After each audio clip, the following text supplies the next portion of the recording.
I know your mind is still turning tonight, turning over the day's worries like a page you've read too many times. Let me tell you a story about travelers who each believed something was missing in themselves, and about a clever man who taught them a gentle truth. Perhaps, in their journey, you will find your own rest.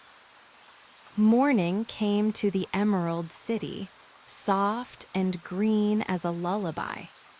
The Scarecrow awoke with a new purpose, and he said to his friends, "Congratulate me. I am going to Oz to get my brains at last. When I return, I shall be as other men are." But Dorothy looked at him with warm eyes and said simply, "I have always liked you as you were." "It is kind of you to like a scarecrow," he replied. "But surely you will think more of me when you hear the splendid thoughts my new brain is going to turn out." Then he bade them all a cheerful farewell and made his way to the throne room, his straw feet rustling softly on the marble floor. He rapped upon the door. "Come in," said a voice. The Scarecrow entered and found the little man sitting by the window, deep in thought. The room was quiet, lit by the gentle green glow that filled the palace. "I have come for my brains," remarked the Scarecrow a little uneasily. "Oh, yes. Sit down in that chair, please," replied Oz. "You must excuse me for taking your head off, but I shall have to do it in order to put your brains in their proper place." "That's all right," said the Scarecrow. "You are quite welcome to take my head off, as long as it will be a better one when you put it on again." So the wizard unfastened his head carefully, tenderly, and emptied out the straw. Then he went into the back room and brought out a measure of bran, which he mixed with a great many pins and needles.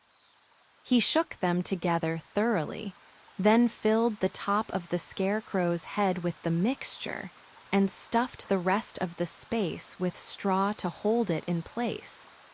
When he had fastened the head back on the Scarecrow's body, he said, "Hereafter you will be a great man, for I have given you a lot of brand new brains."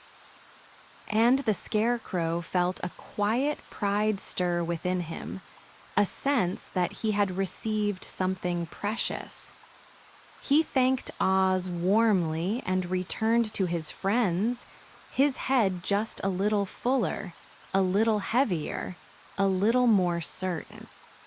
Dorothy looked at him curiously. His head was quite bulged out at the top with brains. "How do you feel?" she asked. "I feel wise indeed," he answered earnestly.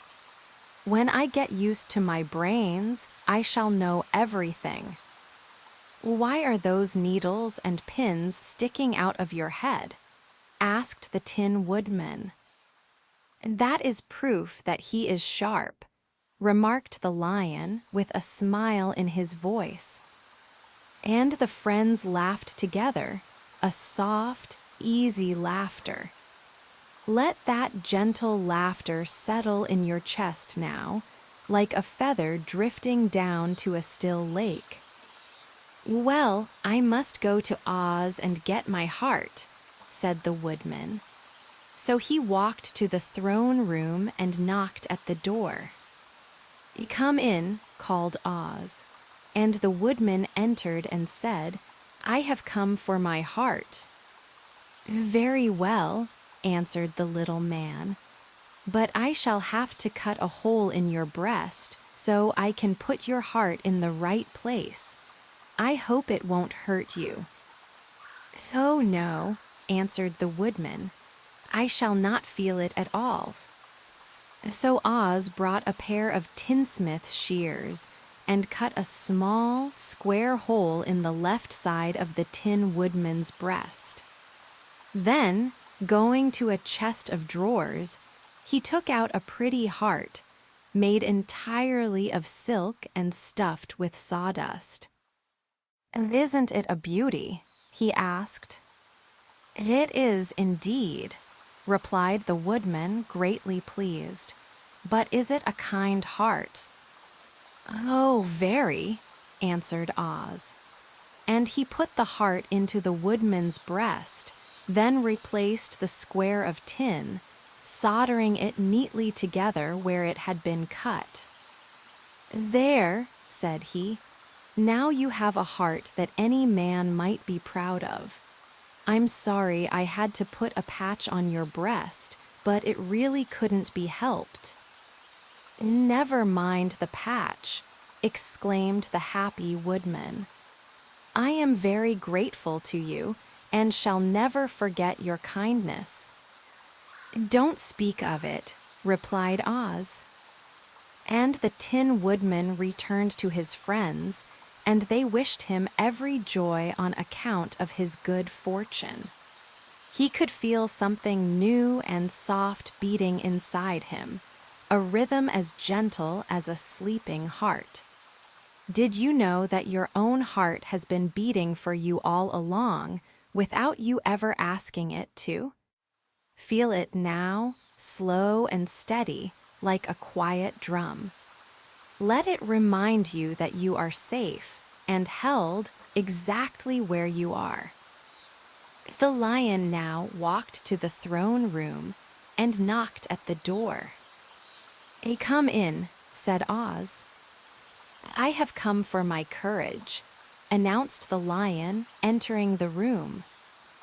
"Very well," answered the little man. "I will get it for you." He went to a cupboard and, reaching up to a high shelf, took down a square green bottle, the contents of which he poured into a green-gold dish, beautifully carved. Placing this before the cowardly lion, who sniffed at it as if he did not like it, the wizard said, "Drink." "What is it?" asked the lion. "Well," answered Oz, "if it were inside of you, it would be courage.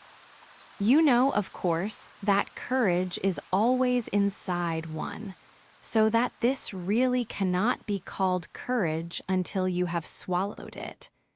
Therefore, I advise you to drink it as soon as possible." The lion hesitated no longer, but drank till the dish was empty. "How do you feel now?" asked Oz. "Full of courage," replied the lion, who went joyfully back to his friends to tell them of his good fortune. And Oz, left alone, smiled to think of his success in giving the Scarecrow and the Tin Woodman and the lion exactly what they thought they wanted. "How can I help being a humbug?"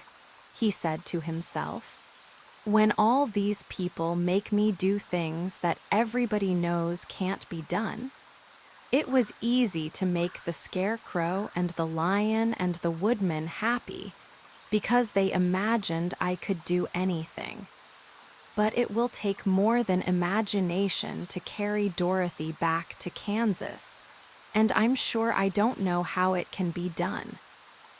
For 3 days, Dorothy heard nothing from Oz. These were sad days for the little girl, although her friends were all quite happy and contented. The Scarecrow told them there were wonderful thoughts in his head, but he would not say what they were because he knew no one could understand them but himself. When the Tin Woodman walked about, he felt his heart rattling around in his breast, and he told Dorothy he had discovered it to be a kinder and more tender heart than the one he had owned when he was made of flesh. The lion declared he was afraid of nothing on earth and would gladly face an army or a dozen of the fierce Kalidas. Thus each of the little party was satisfied, except Dorothy, who longed more than ever to get back to Kansas. And perhaps you know that kind of longing, the wish to be home, to be somewhere you feel safe and known. Let that longing soften now, just a little. You don't need to go anywhere tonight. You are already in a place where you can rest. On the fourth day, to her great joy, Oz sent for Dorothy. When she entered the throne room, he greeted her pleasantly. "Sit down, my dear. I think I have found the way to get you out of this country." "And back to Kansas?" she asked eagerly.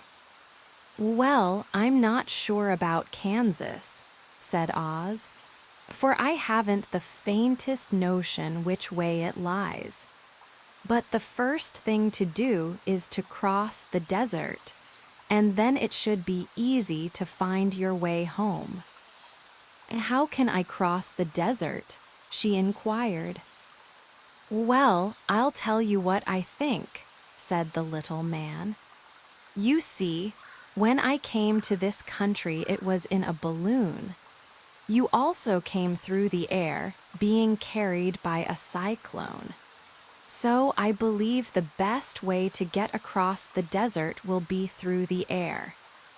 Now, it is quite beyond my powers to make a cyclone, but I've been thinking the matter over, and I believe I can make a balloon."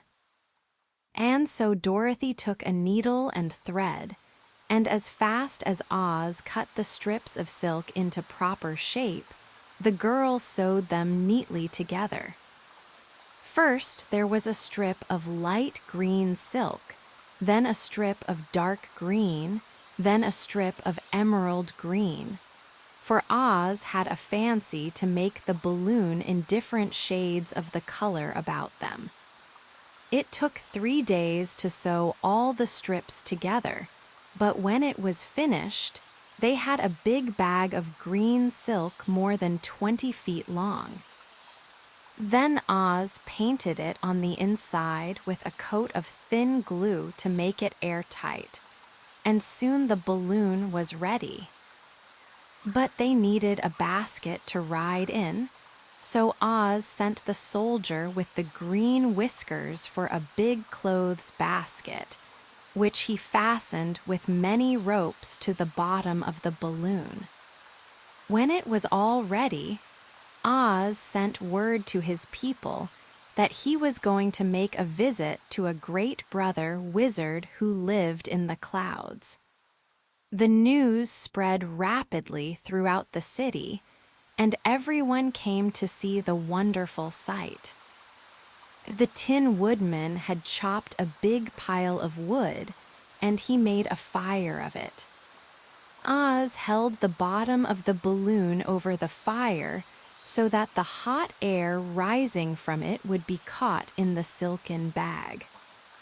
Gradually, slowly, the balloon swelled out and rose into the air, until finally the basket just touched the ground. Then Oz got into the basket and said to all the people in a loud voice, "I am now going away to make a visit. While I am gone, the Scarecrow will rule over you. I command you to obey him as you would me." The balloon was tugging hard at the rope that held it to the ground. "Come, Dorothy," cried the wizard. "Hurry up, or the balloon will fly away." "I can't find Toto anywhere," replied Dorothy, who did not wish to leave her little dog behind. Toto had run into the crowd to bark at a kitten, and Dorothy at last found him. She picked him up and ran towards the balloon. She was within a few steps of it, and Oz was holding out his hands to help her into the basket when, crack, went the ropes, and the balloon rose into the air without her. "Come back," she screamed.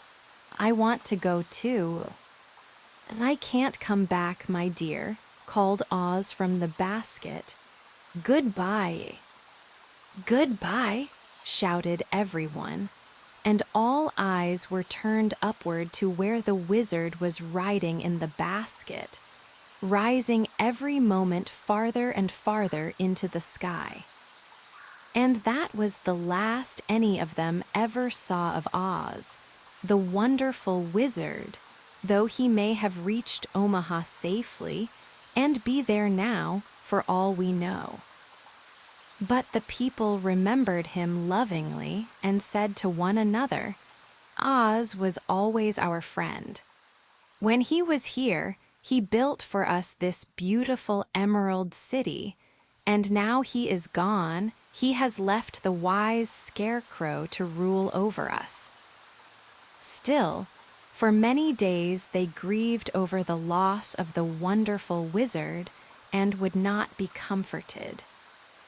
Dorothy wept bitterly at the passing of her hope to get home to Kansas again. But when she thought it all over, she was glad she had not gone up in a balloon. And she also felt sorry at losing Oz, and so did her companions.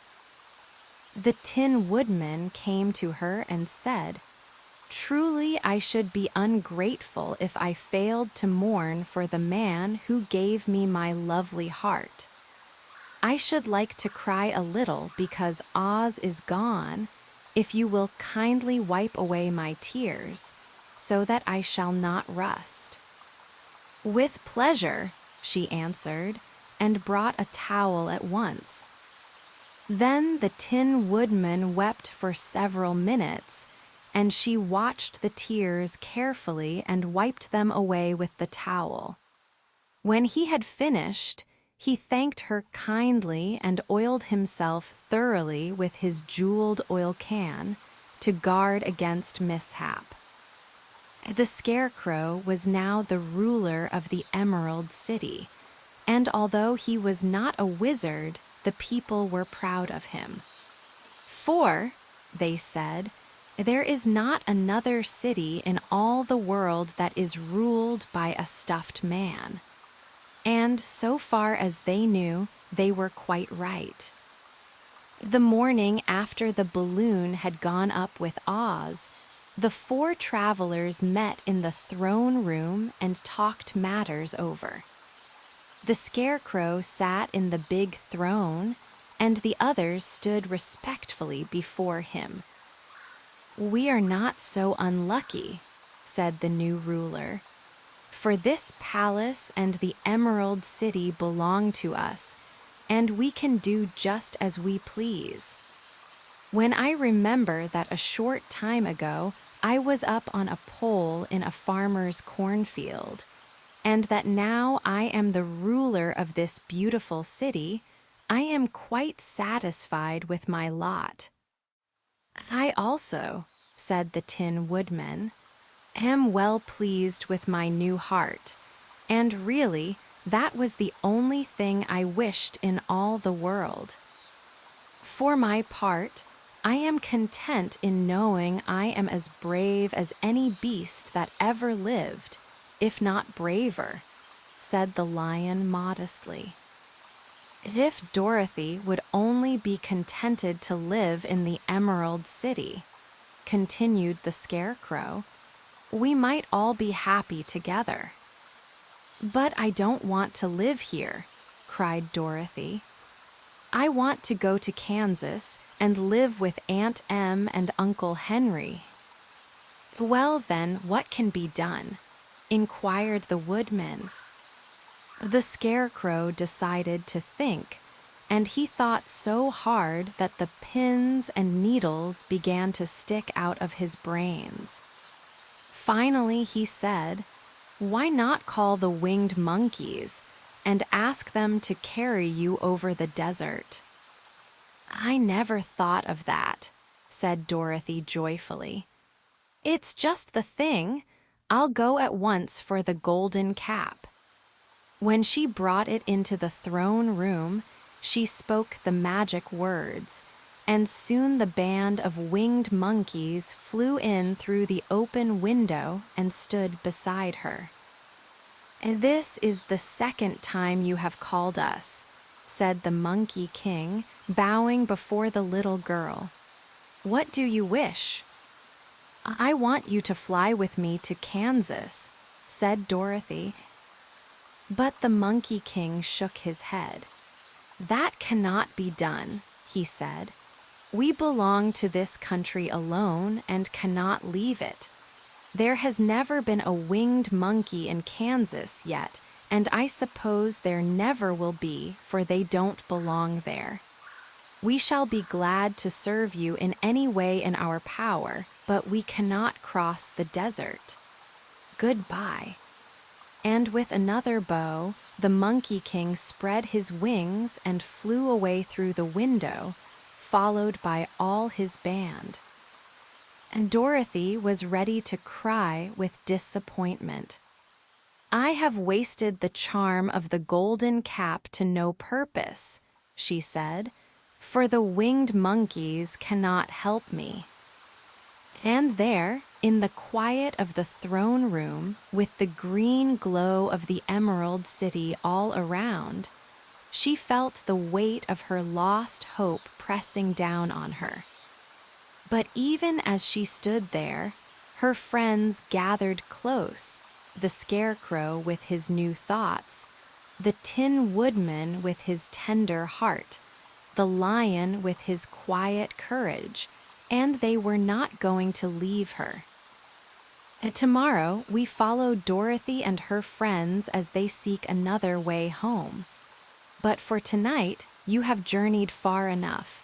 You don't need to do anything more. Just rest, dear friend.